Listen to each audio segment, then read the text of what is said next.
就当全世界都以为美伊还要继续在谈判桌上进行无穷无尽的扯皮时，美国和以色列动手了。当浓烟散去，全世界也看到了这次突袭的结果。哈梅内伊确认在空袭中身亡，数十名高级将领同时丧生。美以官方随后公布了一长串战果清单，击沉9艘伊朗海军舰艇，基本摧毁伊朗海军总部与伊斯兰革命卫队总部。换句话说，伊朗军政指挥体系在1天之内几乎被连根拔起。这仗到底是怎么打的？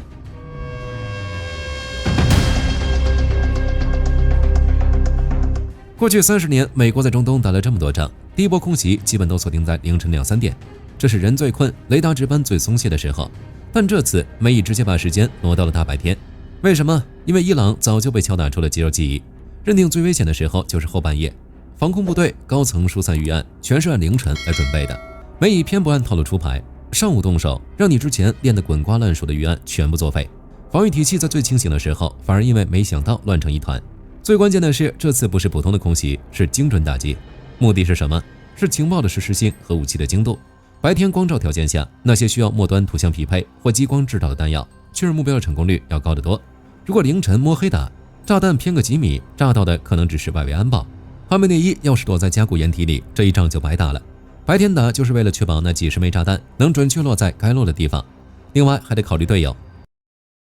这次是以色列打头阵，美军跟进。既然是联合作战，就得给以色列留够操作空间。白天开打，伊朗反击的时候，以色列民众是清醒的，预警一响能快速反应，避难所、医疗力量调配起来也顺畅。再算上美国国内的舆论节奏，德黑兰上午8点对应美国东海岸的时间是深夜到凌晨，白宫刚好能在美国人起床前把战况简报整理好，等大家打开手机看到的就是一份局势可控、战果已定的官方叙事。这一整套算下来，白天动手，表面上是牺牲了夜色掩护，实际上换来的是对整个战役节奏的全面把控。聊完了时间上的反常操作，接下来就聊聊硬核的东西了。美以到底是怎么打的？用了哪些武器？能在12小时内对伊朗发动近1400次打击，可不是光靠几架战机乱扔炸弹就能做到的。根据以色列媒体的报道，美以双方这次准备了不止1个月，光是情报收集和分析就花了很长时间，专门研究伊朗军方的行为模式和作战习惯。到动手之前，美国空军和海军在中东集结了至少280架战术飞机，还有50多架特种飞机和无人机，外加100多架空中加油机。海面上，福特号和林肯号对伊朗形成了南北夹击的态势，水下还藏着至少2艘攻击型核潜艇和1艘巡航导弹核潜艇。这种配置可以说是2003年伊拉克战争以来美军在中东最大规模的军事部署了。那么这么多装备具体是怎么用的？这次行动的第一波打击大概率是由巡航导弹和空射弹道导弹打头阵的。先打伊朗的防空系统，把伊朗门口的监控解决了。美军那边应该是从部署在阿拉伯海和地中海的宙斯盾驱逐舰及核潜艇上发射了战斧巡航导弹。根据战区报道，美军打击伊朗时使用的应该是一款黑色战斧巡航导弹，与常见的灰色涂装截然不同，可能是为了降低可侦测性。战斧一直是美军长期运用的远程精准打击武器，主要从水面舰与潜舰发射。自20世纪80年代服役以来，多次出现于美国对中东军事行动，最大射程可达1600公里。以色列这边根据社交平台上流传的影像，在伊拉克和叙利亚境内出现了疑似以色列蓝麻雀系列导弹的助推器残骸。虽然官方还没明确证实，但如果这个推测成立，那就有意思了。蓝麻雀原本是设计用来模拟敌方弹道导弹测试舰式反导系统的靶弹，长度约 6.5 米，发射重量 1.9 吨，射程达到2000公里左右。它的模块化设计允许把原本的测试载荷换成高爆破片战斗部，这就让它从靶弹摇身一变成了正儿八经的打击武器。更重要的是，这种导弹可以与一线战机整合。根据过去公开测试影像，以色列没少把它和 F-15 放在一起。如果由 F-15 战斗机携带蓝麻雀，那么飞行员根本不需要进入伊朗领空，从伊拉克或叙利亚上空发射，就能把弹道导弹砸到伊朗头上。等巡航导弹把伊朗的防空网撕开一道口子之后，就是真正的踹门选手登场的时候，那就是 F-35。为什么要把隐身战机放在第二波？因为第一波的巡航导弹虽然能摧毁固定的雷达站和发射阵地，但那些机动部署的防空系统，比如伊朗的道尔或者萨姆系列，可能会在导弹来袭时紧急开机，打几发就转移。这时候就需要隐身战机飞进去，用精确制导炸弹把这些漏网的临时冒头的防空系统挨个点名清楚。当天影像显示，大量战斗机从叙利亚和伊拉克上空飞过，可能就是 F-35。防空系统被压制之后，真正的碾压式战斗就开始了。F-15E 攻击鹰、F-16这些非隐形战机开始成批进场，对既定目标实施大规模轰炸。以色列称出动了200多架飞机，袭击了约500个目标。这些目标包括伊朗的弹道导弹发射场、导弹储存基地、指挥所、军港，还有革命卫队的核心设施。这一波的特点就是量大管饱，趁着伊朗防空系统还没缓过神来，尽可能多的摧毁高价值目标。除此之外，据耶路撒冷邮报报道，以色列官员透露，这次行动的情报收集和作战规则持续了数月，建立了一个非常详细的目标库，包括关键指挥官和高级决策者的最新位置。以军情报局和摩萨德主导了情报工作，与美国方面进行了完全的情报共享。更关键的是，每个飞行员都拿到了定制的目标包。报道里用了一个很形象的表述，每个飞行员都有一个名字，意思是说每个飞行员和机组人员都拿到了针对性的任务清单，上面列明了具体要打击的设施和个人，以及飞行路线和时间安排。预警机在这次也出了大力，美军部署了6架 E3哨兵预警机，占了美军现役预警机总数的40%左右，再加上24-135战略侦察机、P8波塞冬海上巡逻机，这就意味着整个战场态势对美以来说基本是透明的。美军这次还用了自杀式无人机，美国中央司令部去年就在中东组建了首个自杀式无人机中队——蝎刺打击特遣队，装备了 Lucas 自杀式无人机。这东西是照着伊朗的见证者逆向工程仿制出来的，外形上跟伊朗的见证者136非常像，被外界称为美国版空中小摩托。低端型号航程800公里，高端型号能飞1500公里以上，携带50公斤战斗部。用这种低成本无人机去攻击伊朗的雷达和防空阵地，性价比极高，而且不用担心飞行员伤亡。除了这些看得见的飞机和导弹，还有一条看不见的战线在同步进行。美军这次动用了 EA-18G， 专门负责压制伊朗的通信系统。这种飞机的任务是干扰对方指挥体系，让前线的雷达和导弹发射单元收不到命令，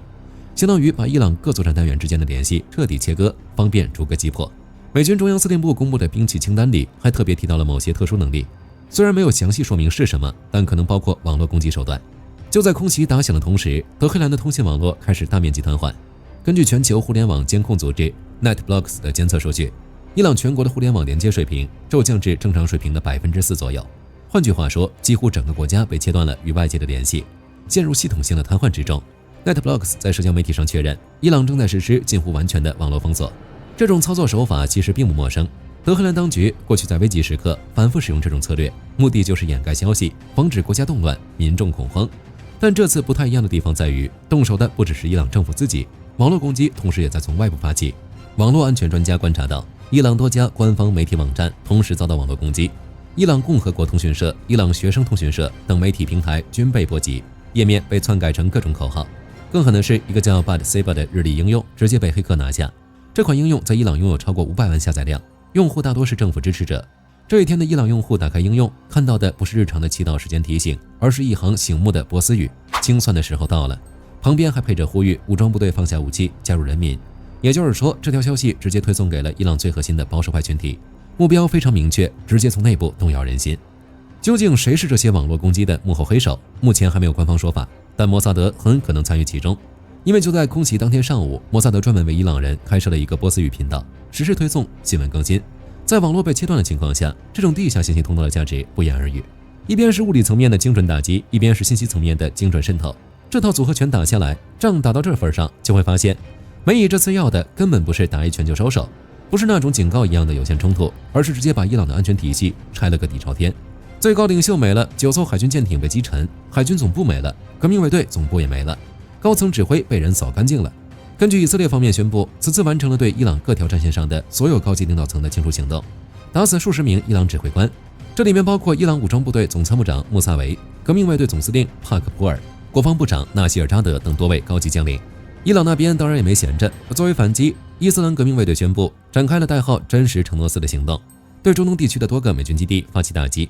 看似声势浩大的反击取得的效果却很有限。事后，美军中央司令部同样给出了数据：3名美军现役人员死亡，5人重伤。这个伤亡数字放在这种规模的冲突里，其实和没有差不多。当然，仗还没打完，伊朗那边放话要进行史上最猛烈的报复。美以这边也宣布军事行动将持续4周左右，但是这场仗早就分出胜负了。早在之前的视频里，火力军就提到过，伊朗一味的孤注一掷和美国硬来，是注定得不到好结果的。美以这套组合拳打下来，与其说是一次军事打击，不如说是为伊朗的政权更迭铺路。接下来无论伊朗怎么回应，怎么反击，也不得不面对一个现实，他们的内部被彻底打乱了。好了，本期视频就聊到这儿。各位觉得美以的下一个打击目标是谁？可以在评论区留言，大家一起讨论。我是火力军，下期见。好的，各位观众朋友们，我们频道一直在聊真实的军事资讯和武器装备，后台也经常有朋友问，有没有值得推荐的入门级模型？今天就和大家分享一款近期接触到的产品。首先，它的外形还原度做得相当不错，比例准确，武器上的一些关键细节和标识也都有体现，材质也说得过去，拿在手上有不错的分量感。其次，它具备一定的可动性，对于理解基础操作原理有一定帮助，让它不仅是个静态摆件。综合它的做工和可玩性来看，价格确实比较亲民。对于想入门模型收藏，或者单纯想在桌上贴一个摆件的朋友来说，是一个性价比很高的选择。商品链接已经给你们上了，感兴趣的朋友可以自行了解。